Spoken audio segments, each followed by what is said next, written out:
क्षेत्र में सुबह तेज हवाओं के साथ मौसम खुशनुमा बन गया तथा उसके बाद हल्की बारिश का दौर शुरू हुआ जो रुक रुक कर चला। बारिश से रतनगढ़ में कई जगहों पर कीचड़ फैल गया जिससे राहगीरों व वाहन चालकों को काफी परेशानी का सामना करना पड़ा।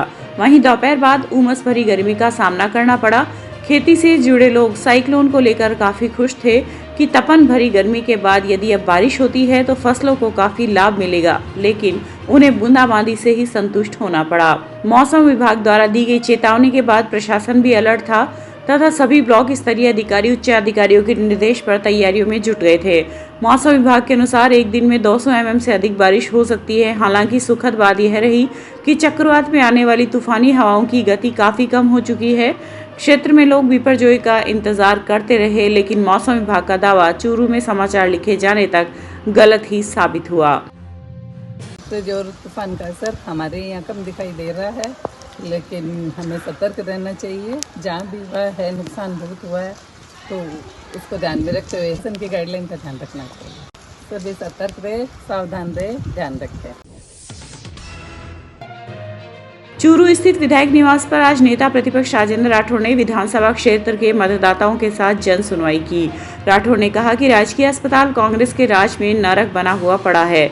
एक तरफ तो राज्य सरकार महंगाई राहत कैंप लगाकर आमजन को लाभान्वित करने का दावा कर रही है, वहीं दूसरी ओर जनता राज्य में महंगाई से जूझ रही है। चूरू के विधानसभा क्षेत्र में किसानों को फसल बीमा क्लेम के लिए धरना प्रदर्शन करना पड़ रहा है, लेकिन यह बहरी और गूंगी सरकार अपने आपसी झगड़े को सुलझाने में कवायद कर रही है। जगह जगह कचरे के ढेर पड़े हैं। प्रशासनिक अधिकारी अपनी मनमानी कर रहे हैं। शराब तस्करों ने शहर में अपना शिकंजा कस लिया है, जिससे युवाओं की बढ़ोतरी नशे की ओर बढ़ती दिखाई दे रही है, लेकिन राज्य सरकार इन सब मामलों में मौन है।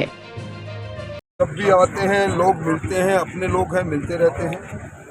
आज जिला चिकित्सालय में पानी पिलाने के इस कार्यक्रम का उद्घाटन करने आया हूं। बड़ी संख्या में लोग यहाँ की अव्यवस्थाओं के बारे में शिकायतें कर रहे हैं। कोई धड़ी धोरी नहीं है। पत्र लिखते हैं प्रशासन को, प्रमुख शासन सचिव को, कोई परवाह नहीं। मैं समझता हूँ सुविधा की हमारे शासन समय का अच्छा निश्चित तौर पर।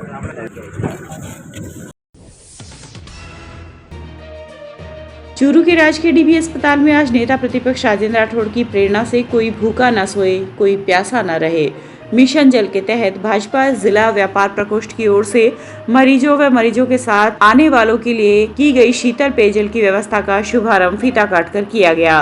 राठौड़ ने कहा कि अस्पताल में पानी की कमी होने के कारण भाजपा व्यापार प्रकोष्ठ की ओर से आम जन को पानी पिलाकर पुनीत कार्य किया गया है। अस्पताल में व्यवस्था चरमराई हुई है। चिकित्सक अस्पताल में बैठते नहीं है। निजी घरों में चिकित्सक अपनी दुकानदारी चला रहे हैं। इस अवसर पर भाजपा के व्यापार प्रकोष्ठ के जिला संयोजक संतोष मेंसरिया, भामाशाह, चंद्र प्रकाश शर्मा, पूर्व जिला प्रमुख हरलाल सहारण आदि उपस्थित रहे। जिला मुख्यालय के भर्तिया चिकित्सालय जो अव्यवस्थाओं का शिकार है, पीने के पानी के पहले दान में दिए भामाशाह के कूलर बंद है। भारतीय जनता पार्टी व्यापारिक प्रकोष्ठ ने इसका मुहिम उठाई है और 1 महीने तक लगातार पानी पिलाने का काम करेंगे। ये जन कल्याण का काम है। मैं उनको बधाई देने आया हूँ। और जिस प्रकार की चरमराई यहाँ चिकित्सा व्यवस्था है, समय आने पर इनको भी दुरुस्त करने के लिए जब कभी परिवर्तन आएगा देखेंगे। नादिरशाही मचा रखी है, मशीनें बंद पड़ी है, डॉक्टर बैठते नहीं, निजी घरों पर बैठ के दुकानदारी चला रहे हैं। ये लंबे समय तक चलने वाली नहीं। हम खुफिया तौर पर सबकी रिपोर्ट बना रहे हैं और समय आने पर इनको कार्रवाई करेंगे। रतनगढ़ देहात ब्लॉक कांग्रेस कार्यालय में आज प्रदेश कांग्रेस कमेटी के सदस्य पूसाराम गोदारा की अध्यक्षता में निर्विरोध निर्वाचित हुए भूमि विकास बैंक के वार्ड प्रतिनिधियों का अभिनंदन किया गया। इस दौरान निर्विरोध निर्वाचित होने वाले मोहन राम दैया, हंसराज महिया, दयानंद खीचड़ सहित सभी 9 प्रतिनिधियों का माला पहनाकर एवं साफा बांधकर स्वागत किया गया। गोदारा ने कहा कि 20 तारीख को होने वाले मतदान में भूमि विकास बैंक के चेयरमैन कांग्रेस पार्टी का प्रत्याशी निर्वाचित होगा। वार्ड प्रतिनिधियों के निर्विरोध निर्वाचन होने से यह संदेश जाता है कि कांग्रेस पार्टी मजबूत हुई है। इस अवसर पर पूर्व प्रधान गिरधारीलाल बांगड़वा, कांग्रेस नेता अरविंद चाकलान, बैंक के चेयरमैन ईश्वर राम डूडी आदि उपस्थित रहे। 20 तारीख को चुनाव में मतदान होगा और उसके बाद चेयरमैन का चुनाव होगा। प्रक्रिया लगातार चल रही है। अभी तक 131 सीटों में से 105 सीटें 6 सीटें निर्विरोध जिले में निर्वाचित हुए। अब हमारे रतनगढ़ विधानसभा में 9 सीटें हैं। 9 सीटों के प्रतिनिधि निर्विरोध चुने गए, इसलिए मैं इन सभी प्रतिनिधि जो चुन के आए हैं निर्विरोध, इनको बहुत बहुत मैं शुभकामनाएं प्रेषित करता हूं और रतनगढ़ की जनता को बहुत धन्यवाद देना चाहता हूं कि हमारे कांग्रेस समर्थित सभी प्रतिनिधि चुनाव जीते और इससे पूरा संदेश जा रहा है कि सुजानगढ़ की दोनों सीटें और रतनगढ़ की सब मिला करके और सरदार शहर और चूरू और राजगढ़ और तारानगर, मैं समझता हूं कि हमारे चूरू जिला भूमि विकास बैंक का चेयरमैन का चुनाव निश्चित तौर से निर्विरोध हो, इसमें तो कोई संदेह नहीं। अगर चुनाव भी हुआ तो कांग्रेस भारी बहुमत से हमारा भूमि विकास बैंक चूरू का चेयरमैन पुनः समर्थित रिपोर्ट करेगा। इसी आशा विश्वास के साथ हमारे सभी कार्यकर्ता आए, हमारे चुनिंदा प्रतिनिधि आए, माननीय प्रधान जी है, हमारे कांग्रेस पार्टी के अध्यक्ष जी है, सभी हमारे पार्षद पूर्व पार्षद और सारे लोग आए, इसलिए सभी को मैं मेरी तरफ से बहुत बहुत धन्यवाद। जय हिंद, जय भारत। चूरू के भारतीय खाद्य संग्रह निगम में आज स्कूली बच्चों को भारतीय खाद्य निगम की भूमिका के बारे में जानकारी दी गई। इस दौरान समर्थन मूल्य पर खरीद, खाद्यान्न की खरीद, भंडारण एवं वितरण आदि की जानकारी दी गई। वहीं बच्चों को आगार में बने शेड में लगे स्टोर में खाद्यान्न सामग्री से अवगत करवाया गया। इस अवसर पर स्कूल के प्रधानाचार्य नरेंद्र सिंह, FCI प्रबंधक सुखविंदर सिंह, क्वालिटी मैनेजर सुषमा यादव आदि उपस्थित रहे। यादव प्रबंधक गुण नियंत्रण, सुखविंदर जी प्रबंधक आगार, समस्त स्टाफ के साथ आज हमने स्पेक्ट्रम स्कूल के बच्चों को यहां आमंत्रित किया। भारतीय खाद्य निगम चूरू के खाद्य संग्रहण आगार के प्रांगण में आज हमने कार्यक्रम किया, जिसमें स्कूली बच्चों को और मीडिया पर्सन्स को भारतीय खाद्य निगम के बारे में जानकारी दी गई। भारतीय खाद्य निगम के जो मेन ऑपरेशंस हैं, जैसे कि प्रोक्योरमेंट, अनाज की खरीद करना, उसका भंडारण करना और बाद में उसको कल्याणकारी योजनाओं में निर्गमित करना, जैसे कि MDM, NFSA, इन सब के बारे में बच्चों को जानकारी दी गई। उसके बाद इन सब से इंटरेक्शन किया गया, जो कि बहुत ही अच्छा सेशन था हमारे लिए। हमें भी इन्हें जानने का मौका मिला और इन्हें भी एक ऐसे विभाग के बारे में जानकारी मिली जिसके बारे में आम जनता को जानकारी नहीं होती है। इस कार्यक्रम के पीछे यही उद्देश्य था। धन्यवाद। चिकित्सा विभाग और स्वास्थ्य विभाग की ओर से शुक्रवार को मुख्य चिकित्सा और स्वास्थ्य अधिकारी डॉक्टर मनोज शर्मा ने सुजानगढ़ में नवनिर्मित MCH विंग व राज्यस्तर प्राथमिक स्वास्थ्य केंद्र का निरीक्षण किया। निरीक्षण के दौरान राज्यस्तर PSC पर चिकित्सा अधिकारी बिना सूचना अनुपस्थित मिले। इस पर चिकित्सा अधिकारी को CMHO कार्यालय में स्पष्टीकरण प्रस्तुत करने तथा उपस्थिति देने के निर्देश दिए गए। CMHO शर्मा ने बरसात के समय पर निर्माणाधीन छत से पानी टपकने वाले स्थान का भी निरीक्षण किया।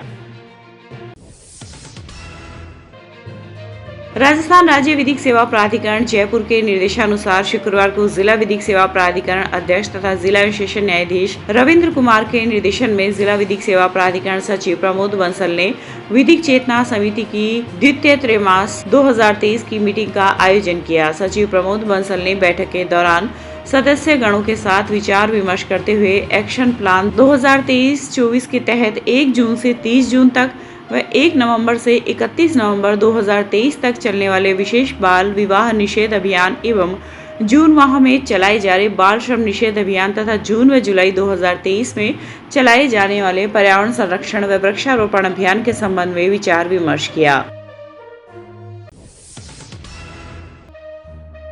चूरू जिला शिक्षा एवं प्रशिक्षण संस्थान में आज प्राचार्य गोविंद सिंह राठौड़ के मार्गदर्शन में नव पौधरोपण एवं पेड़ पौधों में खाद पानी देने का कार्यक्रम रखा गया। साथ ही समस्त डाइट स्टाफ व DLED प्रशिक्षणार्थियों ने यह संकल्प लिया कि स्वयं के जन्मदिन अथवा किसी भी पुण्यतिथि पर अपने शरीर की ऊंचाई के बराबर फलदार पौधा लगाया जाएगा। इस दौरान वृक्ष मित्र तथा पौधों की देखभाल करने वाले शिव प्रसाद वाल्मीकि को नरेंद्र कुमार उपाध्याय व डॉक्टर सत्यनारायण स्वामी द्वारा नकद पुरस्कार भी दिया गया और आगामी सप्ताह में वृक्ष मित्र निहाल सिंह लांबा व रामनिवास चाहर के मार्गदर्शन में फलदार व औषधीय पौधे लगाने का संकल्प लिया गया। वृक्षारोपण का सघन अभियान हमने पिछले साल की भांति इस साल भी चला रखा है। प्रत्येक बालक और बालिका यहाँ के प्रशिक्षणार्थी जो भी हैं वो बड़े रुचि के साथ बढ़ चढ़ के भाग ले रहे हैं और सारे स्टाफ के लोग भी इसमें भाग ले रहे हैं। हम सब ने मिलकर के एक तय किया है कि अब से किसी जन्मदिन पर, एनिवर्सरी पर या किसी पुण्यात्मा की पुण्यतिथि पर स्टाफ के जितने भी फैकल्टीज हैं वो अपने कद के बराबर फल का पौधा यहाँ लगाएंगे, और केवल लगाएंगे नहीं बल्कि उसकी पूरी सार संभाल करेंगे, और जब तक वो फलदार पौधा फल नहीं देने लग जाता है तब तक उसकी सुरक्षा करेंगे। और इसी अभियान के अंतर्गत हम जो ये काम चला रहे हैं और खूब पुष्प वाटिका भी तैयार कर रहे हैं। और एक हमारा जो पार्ट नंबर 2 बगीचा है उसमें हमने ट्यूबवेल, श्री सुमेर सिंह जी हमारे वाइस प्रिंसिपल हैं, उनके सौजन्य से ट्यूबवेल बन चुका है, और वहाँ हम नए पौधारोपण करके और एक नया वृक्षारोपण करके बगीचा तैयार करने का हमारा अभियान है। गोविंद सिंह राठौड़। आटा साटा में हुए विवाह में 24 वर्षीय विवाहिता को दहेज के लिए तंग व परेशान कर ससुराल पक्ष के लोगों ने घर से निकाल दिया तथा स्त्री धन भी हड़प लिया। रतनगढ़ पुलिस ने भुकरेड़ी निवासी विवाहिता की रिपोर्ट पर मुकदमा दर्ज कर जांच शुरू कर दी है। पुलिस ने बताया कि विवाहिता ने अपने पिता के साथ थाने में उपस्थित होकर रिपोर्ट दी है कि उसकी शादी 16 अगस्त 2017 को लक्ष्मणगढ़ तहसील के एक गाँव में हुई थी। विवाहिता की एक ननद की शादी उसके मामा के साथ आटा साटा में 17 अगस्त 2017 को हुई थी, लेकिन वह उसके मामा से लड़ झगड़ कर अपने पीहर आ गई तथा विवाहिता को तंग करते हुए ससुराल पक्ष के लोगों ने उसे घर से निकाल दिया। पुलिस ने विवाहिता की रिपोर्ट पर मुकदमा दर्ज कर जांच शुरू कर दी है।